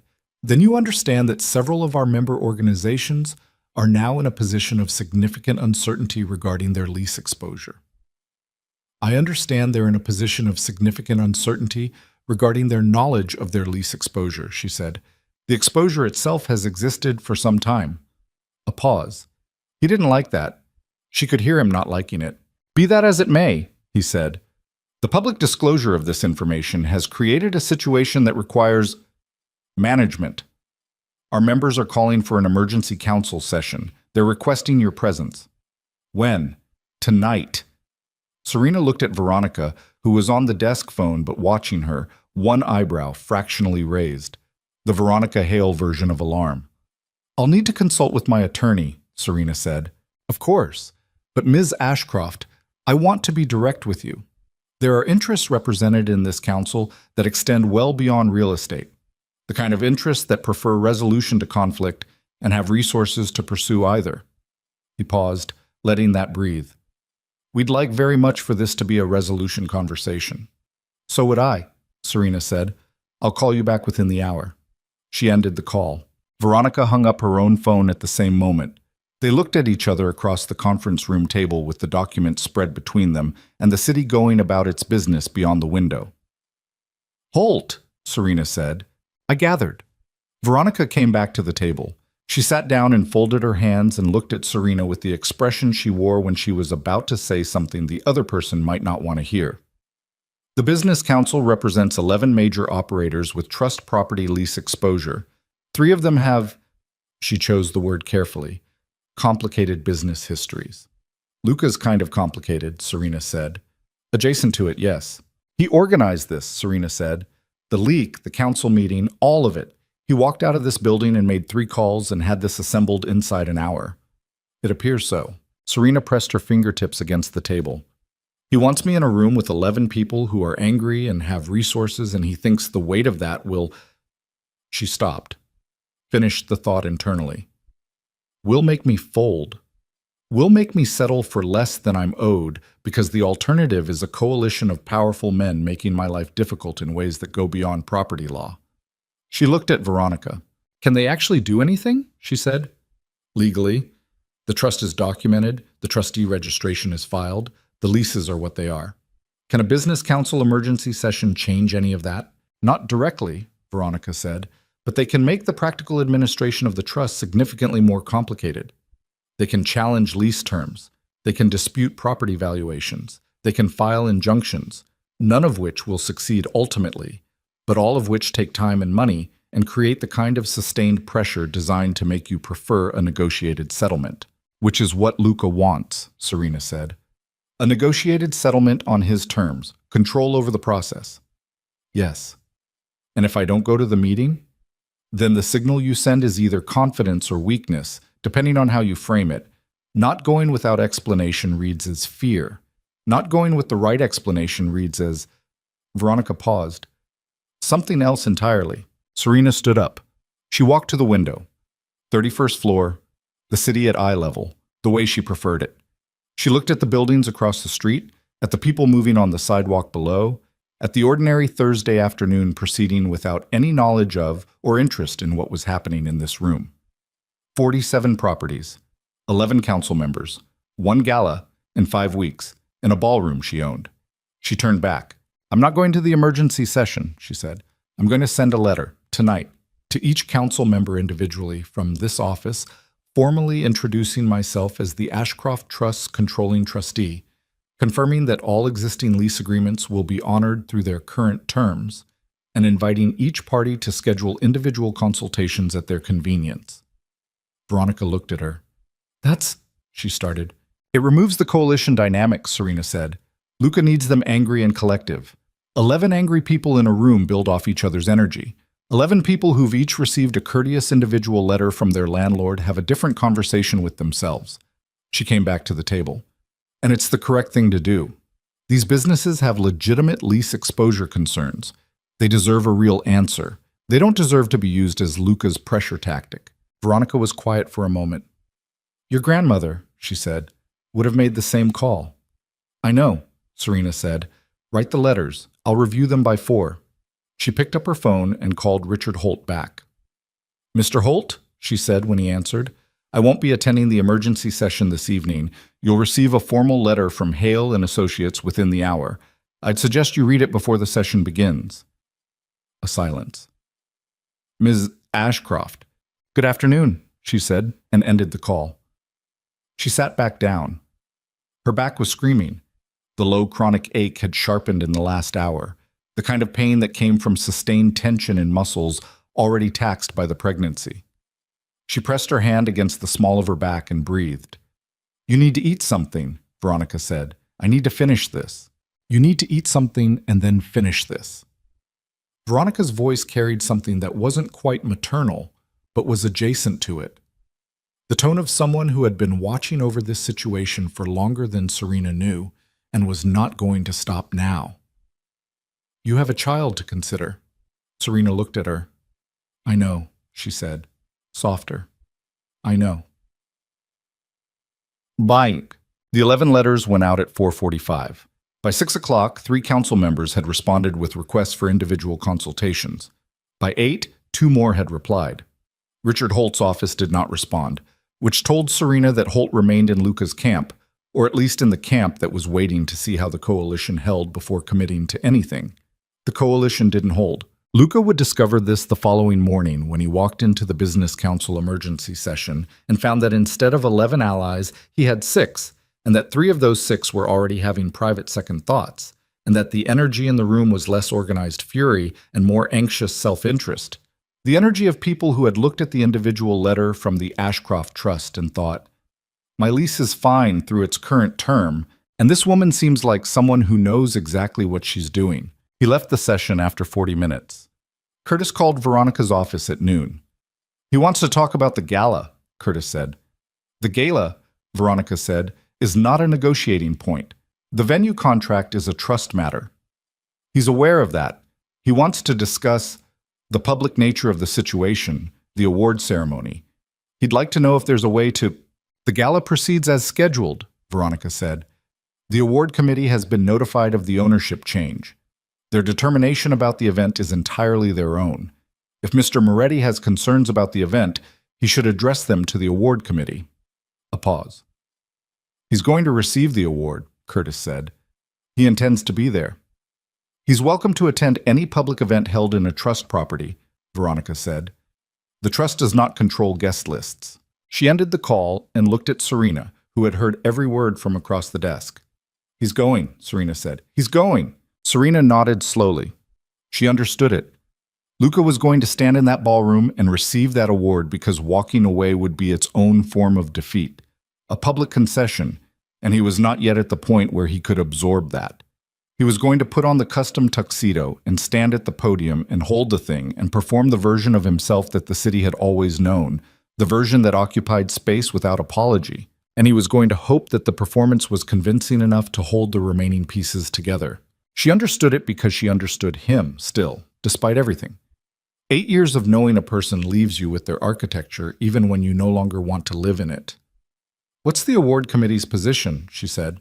"They're proceeding with the ceremony," Veronica said, "but they've added a program note acknowledging the change in venue ownership. And—" She paused in the precise way she paused when something was about to matter. "They've agreed to include the Trust's formal ownership disclosure in the information packet distributed to attendees." Serena looked at her. "Every attendee," Veronica said. "Every investor, business partner, political contact in that room will receive the full ownership disclosure as part of their program materials." The room was very quiet. Serena thought about the ballroom. She had been in it twice, once for a charity function 3 years ago, once for a business dinner Luca had hosted. It was spectacular in the way that spaces built to impress are spectacular. Crystal chandeliers, marble floors, the kind of architectural confidence that said money had been here for a long time and intended to stay. She had stood in that ballroom and felt, both times, the particular sensation of being in a space that belonged to her family without knowing that it did. She knew it now. "I'm not going," she said. Veronica looked at her. "To the gala. I'm not going." Serena's voice was certain. "I don't need to be there. The disclosure packet is enough. Me being there makes it about a confrontation. Me not being there makes it about him, about what he built and what it was built on. He should stand in that room and receive that award in front of everyone who matters to him, and he should do it while they're all holding a piece of paper with my name on it. That's enough." Veronica considered this for a long moment. "That," she said finally, "is more than enough." The night of the Empire Builder Gala arrived on a Friday in late October when the city had gone cold and clear, the kind of autumn night that made the buildings look sharp against the sky like something cut from black paper. Serena was in her apartment. She had ordered dinner, Thai food, the place 2 blocks away that delivered in under 30 minutes. And she was sitting at the small dining table in the charcoal dress she'd worn to Veronica's office, not because she was going anywhere, but because she'd put it on that morning and never changed. And it had become the working uniform of this particular period of her life. Her phone was on the table. She ate. She was almost finished when the first call came in. Not to her directly, but to Veronica, who texted her a summary. "Room is full. Disclosure packets distributed. 3 investors have already been on phones in lobby." She set down her fork. Across the city, in the Meridian Grand Ballroom, on the ground floor of the building, with her name in the ownership records, Luca Moretti was standing at a pre-ceremony reception with a glass of sparkling water. He didn't drink at events, never had, the professional discipline of a man who understood that clarity was an asset. And he was watching people's faces change. The changes were subtle at first. The slight recalibration of attention, the way a conversation partner's eyes would go to the program packet and then back to his face with a fractionally altered expression. Not hostile, not overtly anything, but different. Recalculated. The face of someone who has been given new information and is quietly running it against their existing model of the world. A banking partner he had known for 7 years excused himself after 4 minutes of conversation to take a call. Another contact, a property developer whose projects had overlapped with Luca's for a decade, shook his hand with the handshake of someone completing an obligation and moved away. Luca held his water glass and watched the room. His mother was there. Carmela Moretti, 63, the boutique owner, the woman whose lease renewal on Ashford Row was now contingent on Serena's trustee approval. She came to him at the 15-minute mark with the expression she wore when she was frightened and expressing it as anger. "What is this?" she said. Not a question. "Mother, I got a letter, Luca, about my lease, about my shops." Her voice was low, controlled, the fury of a woman who had spent decades learning to keep her volume down in public. The letter came from a law firm, and it had Serena's name on it. "I know." "You told me—" She stopped, glanced around, came closer. "You told me the separation was managed. You told me she had nothing." "I was wrong about what she had," he said. The silence between them held everything that statement contained. "How wrong?" she said. He looked at the room, at the investors moving toward the banquet tables, at the program packet sitting next to every place setting, the Ashcroft Trust disclosure visible on page 3 to anyone who opened them, at the chandeliers above it all, burning bright and indifferent. "Significantly," he said. Carmela pressed her lips together. "Fix it," she said, and walked away. He watched her go. His phone vibrated in his jacket pocket. He looked at it. A message from Curtis. "Bianca's brand rep has issued public statement. She's terminated the relationship with the penthouse effective end of month." Posted it. He read it twice. Then he put the phone back in his pocket. Bianca had posted. Of course she'd posted. Bianca processed everything through the act of posting. Existence confirmed through documentation. And she'd apparently decided that the documentation of her exit was preferable to the documentation of her continued association with a situation that was costing her contracts. He didn't blame her. He found somewhat to his surprise that he didn't feel much about it at all. A numbness where the feeling should have been. The anesthesia of a man who had sustained too many pressure points in too short a time. He was called to the stage at 8:45. The room arranged itself. 700 people finding their seats, the low rumble of conversation settling, the particular quality of collective attention turning toward the front. Luca walked to the podium with the walk he had refined over 15 years of being watched in rooms like this. Measured, unhurried, the walk of a man who occupied the floor he was standing on. He stood at the podium. The award presenter, a city councilwoman he'd known for 6 years, who had read her program packet, whose expression when she handed him the glass trophy was 3 degrees cooler than it would have been an hour ago, stepped back. He looked out at the room. 700 faces. Investors, partners, city officials, people whose relationships with him had been built over years, through dinners and meetings and the careful accumulation of mutual interest. People holding program packets with page 3 turned to the Ashcroft Trust disclosure. People whose phones had buzzed with the formal ownership notification that Veronica had sent simultaneously to all registered business contacts of the trust at 8:31, 14 minutes ago. Every phone in the room had buzzed.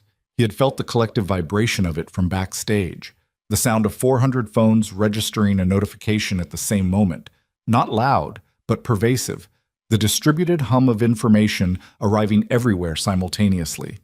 He stood at the podium and held the glass trophy and looked at the room. He was supposed to give a speech. He had a speech. He had written it with Curtis 3 weeks ago, 240 words, the speech of a man at the apex of his influence accepting recognition from a city that knew his name and would continue to know it. He had the speech in his jacket pocket. He did not reach for it. He stood at the podium and looked at the faces and felt, with a clarity that was almost physical, the specific sensation of a room full of people revising their opinion of him in real time. Not abandoning him, not yet, not all of them, but revising, recalculating, repositioning their relationship to him in light of new information. The way you reposition yourself in a room when you discover the floor is less solid than you thought. He opened his mouth, and then every phone in the room buzzed again. Not a notification this time, a different pattern, the pattern of an incoming video. The room's attention fractured, the way it does when 700 people receive something simultaneously, and 70 of them check it immediately, and 30 of those make an expression that the people around them notice. Luca watched it happen in real time from the podium, watched the ripple move through the crowd, heads dipping toward phones and coming back up with changed faces. From somewhere to his left, he heard a sound. The sound of chairs being pushed back, not one chair, multiple chairs. The particular scrape of people standing to leave. He looked toward the sound. 3 people at a table near the left wall were gathering their things. Not urgently, not dramatically, with the quiet efficiency of people who had received information and made a decision and were acting on it without feeling the need to explain themselves to the room. Then 2 more, at a different table. A banker he'd known for 8 years put his phone in his pocket and leaned to say something to his wife, and they both stood, and she picked up her evening bag and they walked toward the exit without looking at the stage. Luca stood at the podium. He looked at the trophy in his hand, heavy, cold at the base where the glass was thickest, the kind of weight that was supposed to feel like accomplishment, and instead felt like he searched for the word and found it with the terrible precision of a man who was done lying to himself about things, like held air, like the specific gravity of something that had been solid and was now showing what it was made of under pressure. His phone was in his pocket. He knew, without looking at it, what the second notification had been. The precise, documented, legally unimpeachable ownership disclosure, not the one in the program packet, which was a courtesy, a piece of paper that could be folded and ignored, but the formal trust notification delivered to every registered business contact, with attached documentation, with specific property addresses, with his name on 3 of them as current leaseholder. From the podium, he could see exactly 4 empty seats where there had been people sitting 90 seconds ago. He looked for Bianca's table. She was not at it. He looked for his mother. She was still seated, her back straight, her face arranged with the terrifying composure of a woman who would not give the room the satisfaction of watching her react. He looked at the podium in front of him, at the microphone, at the 700 people, now 670, now fewer, waiting for him to say something. He thought about Serena in the lobby, the trash bag, her face when the elevator doors closed. He thought about the letter from her grandmother, 8 words on an envelope. He thought about Serena saying, "I loved you. For a long time, I loved you." He thought about 14 months of Bianca and the dinner parties and the social media and the green dress and all of it, the whole elaborate architecture of the life he'd been building in the space where his marriage used to be.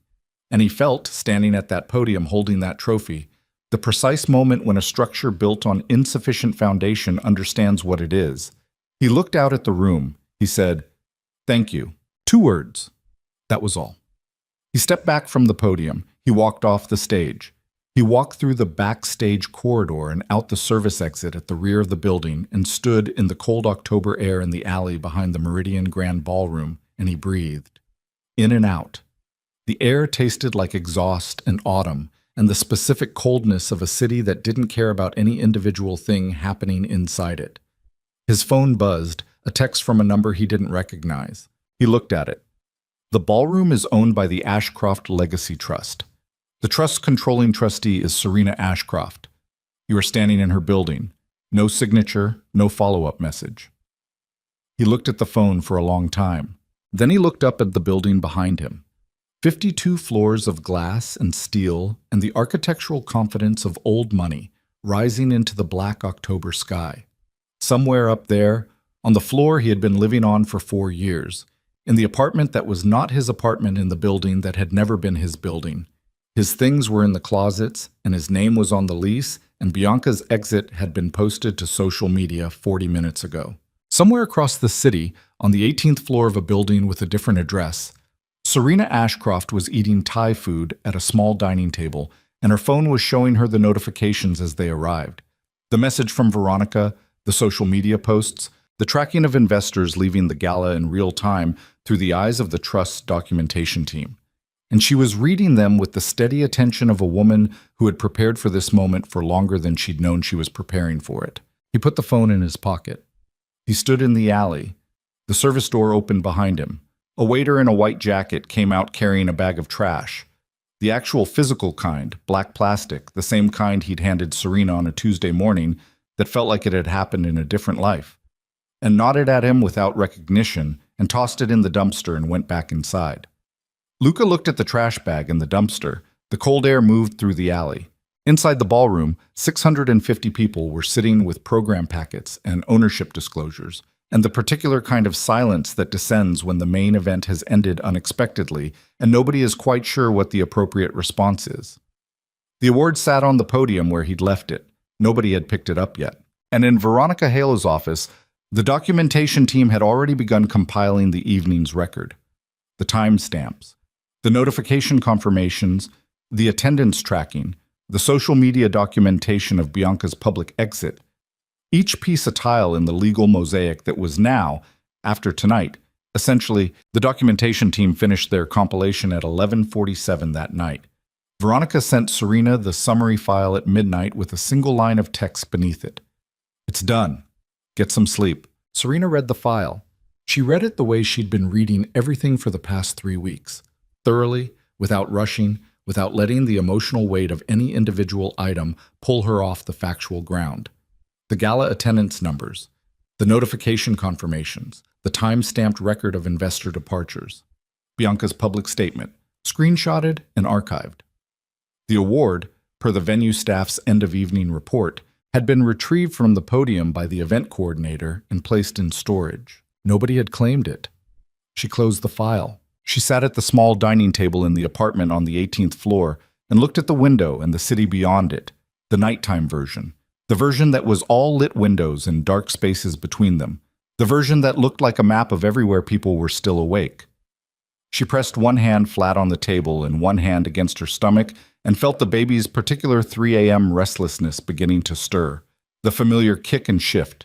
The reminder that there was a person in there with her own agenda entirely unrelated to property law and gala attendance records and the careful architecture of a war that was, as of tonight, essentially over. She said quietly to no one in the room, "We did it." The baby kicked. She wasn't sure if that was agreement or coincidence. She chose to take it as agreement. She went to bed at 12:30 and slept until 7, the longest unbroken sleep she'd had since the Tuesday morning with the trash bag. And when she woke up, the city outside the window was gray and cold and beginning to rain, and she lay there for a moment listening to the rain on the glass and feeling, not triumph, not relief exactly, something quieter than both of those things. The particular quality of stillness that comes after sustained effort has arrived at its destination, and the body finally understands that the emergency is over. Her phone had 14 missed notifications. She put it face down on the nightstand and went to make coffee. Luca called at 9:15, not through Curtis, not through Veronica's office, his number directly, the number she still had because deleting it had felt, at various points over the past 3 weeks, like either a necessary act of self-preservation or a petty one, and she'd never resolved which, so it was still there. She answered. "I want to meet," he said. "Not with lawyers, just us." She poured her coffee. "Why?" "Because I have things to say that aren't legal matters." Luca, not to negotiate, not to ask for anything. His voice was different again, different from the meeting in Veronica's office, different from the phone calls. It had lost the last layer of management. What was underneath was tired in a way that went deeper than sleep deprivation. "I just need to say some things, and I need you to hear them from me directly, not through a process." She stood at the kitchen window with her coffee and looked at the rain. She thought about saying no.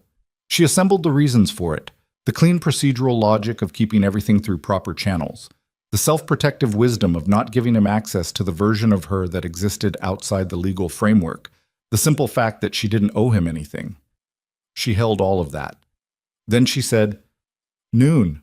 There's a cafe on Brennan Street called Ellery's. I'll be there at noon." A pause.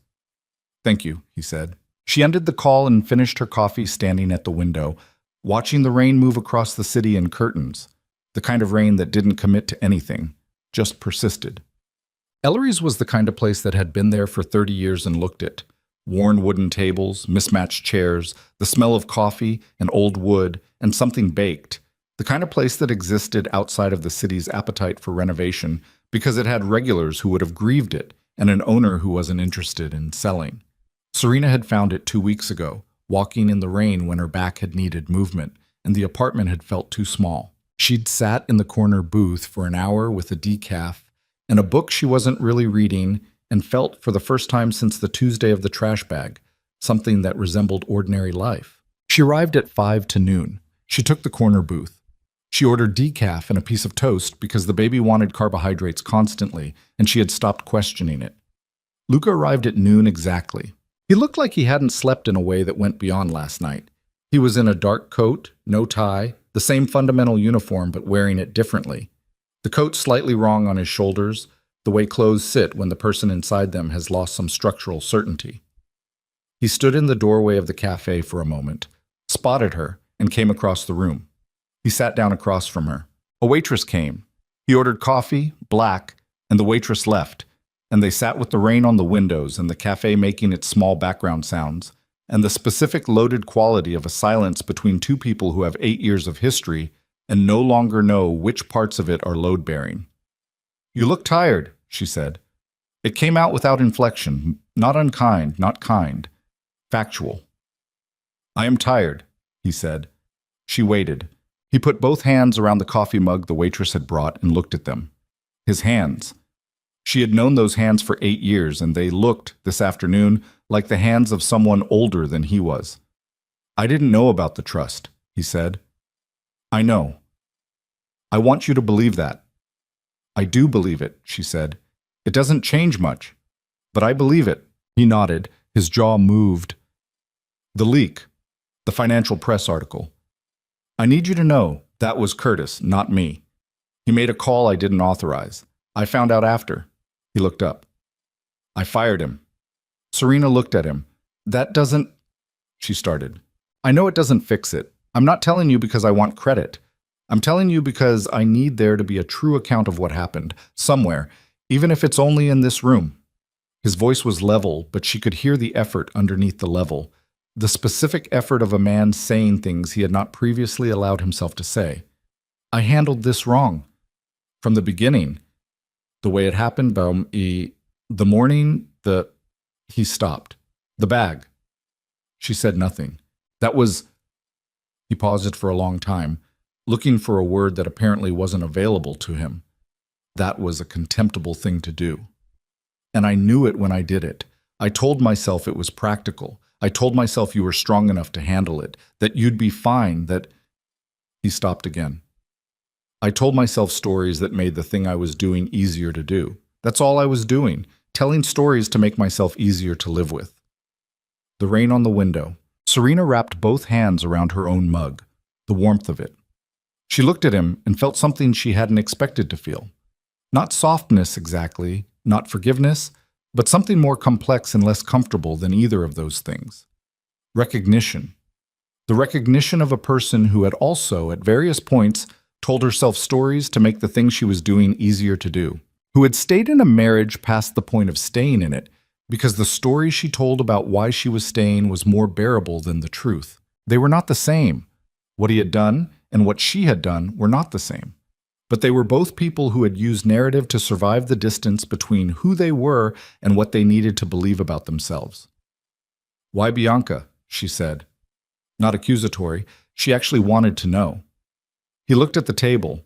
"She was uncomplicated," he said. "At the time that felt like a thing I needed. Something that didn't require," he searched, "maintenance. Something that didn't know enough about me to have expectations." "I had expectations," Serena said. "You had accurate ones," he said. "That's worse." She absorbed this. "She's gone?" Serena said. "She left the penthouse last week. He paused, the pause of a man choosing a word carefully. "Not in contact." "She'll be fine," Serena said. And meant it, actually. Bianca was 26 and resilient and had the specific resource of someone who had never had to develop depth because the surface had always been sufficient, and that was neither an insult nor a compliment, just a fact. She'd find her footing. She wasn't built for what that situation became. No, he said. Neither were you, she said. Not this version of it. He looked at her. What does that mean? He said. It means you're good at power when you have it, she said. You're very good at that. You're not as good at the rest of it, the part where you lose something and have to figure out who you are without it. She said it without cruelty. Most people aren't. You just never had to find out before. He was quiet for a long time. I don't know how to do this, he said. What comes next? Custody, the child, being... He stopped. I don't know how to be a father in the context of this. You learn, she said, or you don't. That's the only option. I want to, he said. I want to try to be... He stopped again, and this time the stopping was different. The stop of someone who has run out of the language they normally use and hasn't yet found the new kind. His eyes did something she hadn't seen them do before, something close to the surface. I'm sorry, he said.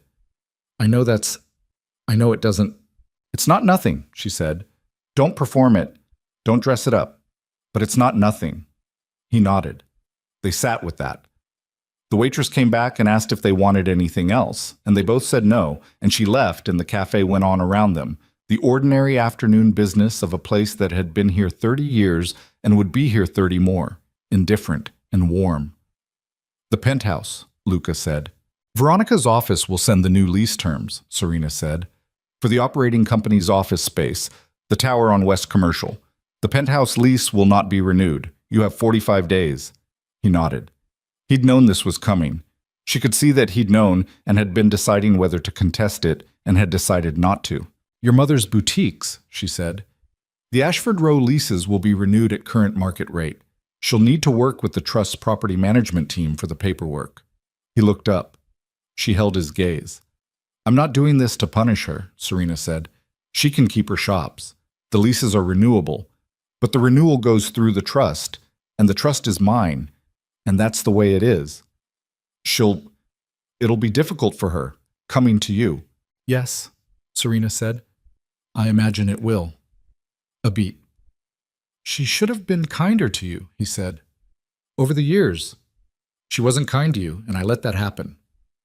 Serena looked at him. A lot of things happen that you let happen, she said. We don't need to catalog them. She picked up her coffee. I'm not interested in punishing anyone, Luca, including you. I'm interested in running the trust correctly, raising my daughter with as much stability as I can build, and not spending the next 10 years managing the wreckage of this marriage instead of my own life. He looked at his hands again. My daughter, he said quietly. Our daughter, she said. You're her father. Nothing that happened between us changes that. But how much of her life you get to be part of, that's going to be determined by the choices you make going forward. Not these ones. The new ones. He nodded again. He looked like a man who was doing the specific work of absorbing things he couldn't argue with and would have to carry. It was not a comfortable thing to watch. She watched it anyway because looking away felt dishonest, and she was done with the dishonest kind of comfort. I'll do the parenting program, he said. The one the court will probably recommend. I'll do it properly, not because it's required. Good, she said. And He stopped, started again. I want her to know I'm her father. Not through intermediaries, not through legal arrangements. I want her to know I showed up.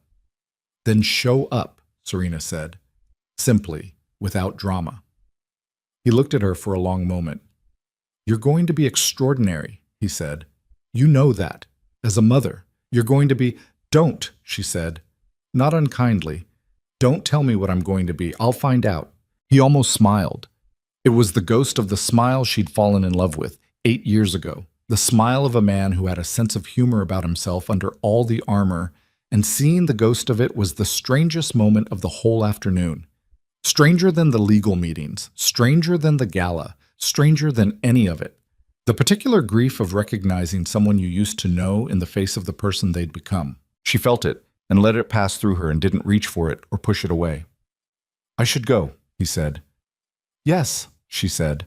He stood, put on his coat, stood at the edge of the table for a moment with the rain on the windows behind him and the cafe going on around them. The building, he said. The tower. I want you to know. I understand it now. What your grandmother did. Why she did it the way she did it. He paused. It was brilliant. It was the most brilliant thing I've ever seen, and I'm on the wrong end of it, so that's saying something. Serena looked at him. She wasn't doing it to you, she said. She didn't know you'd exist. She was doing it for me, for whoever I'd need to be when I needed it. He absorbed this. She sounds like she was something, he said. She was everything, Serena said. He left. She watched him go. Through the cafe, past the other tables, out the door into the rain, which received him the way it received everything, without comment. She watched him walk past the window with his coat collar up, and then he was gone. Absorbed into the gray afternoon, just another person in a coat in a city full of them. She sat for a while longer. She finished her coffee. She ate the toast. She watched the rain. She thought about nothing in particular, which was itself a luxury she had not had for 3 weeks. The ability to simply sit in a warm place with empty hands and let the afternoon be what it was. The baby was quiet, the rare mid-afternoon stillness. Serena sat with her hands in her lap and the empty mug in front of her and felt moving through her like weather, the full weight of the past 3 weeks, the past 7 months, the past 8 years. She let herself feel it, all of it. The grief of the marriage, because there was grief despite everything. Because you don't spend 8 years building a life with someone without the demolition of it, leaving a specific kind of rubble. And the anger, which was still there beneath everything, would probably always be there in some form, the compressed sediment of it. And underneath both of those things, something that had been there the whole time, that had been there in the lobby when she'd opened the envelope, that had been there in Veronica's office when the numbers had settled into their shapes, that had been there in the cafe on the day she'd found it, and felt, for the first time, like ordinary life. She knew what to call it now. She'd been trying to name it for weeks and had kept reaching for words that were too large or too small. Triumph, relief, peace, and none of them had fit. The thing she felt wasn't any of those. It was more specific, less dramatic. It was the feeling of weight distributed correctly, of a structure finally arranged around its real foundation instead of a borrowed one, of being, for the first time in a very long time, exactly where she was supposed to be inside her own life. She left a tip. She put on her coat. She walked out into the rain. Arabella Ashcroft was born on a Wednesday in December at 6:41 in the morning in a hospital that occupied the ground 2 floors of a building that was, quietly and without announcement, an Ashcroft Trust property. Serena did not point this out to anyone. She held her daughter in the white-lit room and felt the specific staggering weight of her. 6 pounds 11 ounces, dark hair, the particular old man seriousness of a newborn's face, the face of someone who had just completed something enormously difficult and was reserving judgment about what came next. And she did not think about the trust or the properties or the gala or the legal documentation that was still being processed in offices around the city. She thought about a kitchen that smelled like lavender and coffee. She thought about a small woman who had answered questions with real answers. She thought about an envelope on a nightstand and 8 words written in precise small letters. Veronica came to the hospital that afternoon with flowers. Not extravagant, a small bunch of something seasonal from the shop on the corner. The flowers of a woman who understood that the gesture mattered more than the size of it. She sat in the chair by the bed and looked at Arabella with an expression that contained 34 years of professional composure and something older than that. Something underneath the composure that had nothing to do with law. She looks like Margaret, Veronica said. Serena looked at her daughter. Does she? She said, around the eyes. The way she's looking at everything, like she's already filing it away. Veronica's voice was quiet. Your grandmother had that, from the day I met her. Like everything was going in a folder somewhere and she'd retrieve it when it was useful. Serena looked at Arabella's eyes. Dark, unreadable, ancient the way newborn eyes are ancient. I'm going to tell her, Serena said, about the trust, about everything, when she's old enough. I'm not going to wait. I'm not going to protect her from it the way Gran protected me. No, Veronica said. I didn't think you would. I'll do it differently. She'll know what she has, and she'll still have to figure out who she is, but she'll know. Veronica nodded. What does her father know? She said. That she exists, that she's healthy, that he's welcome to be part of her life if he does the work. Serena adjusted Arabella against her chest. He sent flowers this morning from the hospital gift shop. Nothing dramatic, just flowers. That's a start, Veronica said. It's a start, Serena agreed. They sat together in the quiet room with the winter light coming through the window, the particular flat white light of December, and Arabella slept against Serena's chest with the absolute confidence of someone who had not yet learned that sleep was a place you had to feel safe before you could go. The months that followed were not simple. Serena had not expected them to be simple and was not disappointed. Running the trust was work, real work, the specific and demanding work of managing 47 properties and the people who depended on them, of making decisions about lease terms and development projects, and the kind of institutional giving that her grandmother had built into the trust's mandate. She hired a property management team and a trust administrator and kept Veronica as primary legal counsel and worked from the financial district office she'd set up in a spare suite on the 28th floor of one of the trust's towers, with Arabella in a bassinet beside her desk for the first 3 months, because the alternatives were insufficient, and she had decided, with the same deliberate precision she brought to everything now, that this was simply how it was going to be.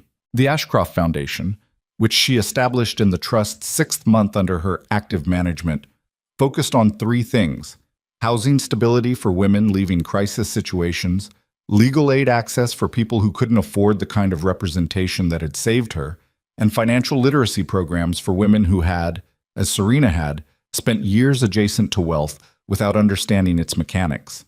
She named the legal aid program after her grandmother, the Margaret Ashcroft Legal Fund.